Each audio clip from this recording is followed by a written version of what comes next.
In this video, I'm going to show you how to fix error code 403 on Roblox. If you find this video helpful, please consider to like this video and subscribe to my channel.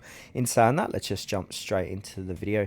Okay, so if you're seeing this error code 403, it usually means access is being blocked either by your browser, network, VPN, firewall, or even Roblox's own services. So I'm going to give the most common fixes first. So the first fix is to check the Roblox server status. So do a Google search for Roblox server status and go to any one of the down detectors. So I'm going to go to downdetector.com, and now if Roblox is down, there's nothing we can do personally. We can just go ahead and just wait it out.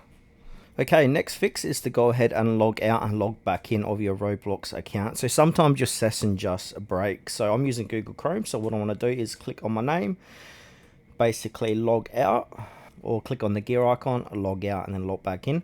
Also, what we can do is click on the three dots, click in the settings, go to privacy and security, and then where it says delete history cookies cache, go ahead and click onto that, click on the show more, and then click onto more all time, and make sure cookies and other site data is checked, cached image and files, and go ahead and click on delete data. So this is going to go ahead and clear your browser cache and cookies. Now, if you've got any VPNs running in the background, go ahead and disable them. So go ahead and click on your VPN, disable it. Also, check your file and antivirus. So your security software may be blocking Roblox as well. So temporarily disable your antivirus file, test Roblox. If it works, we can go ahead and add Roblox as a exception in your firewall.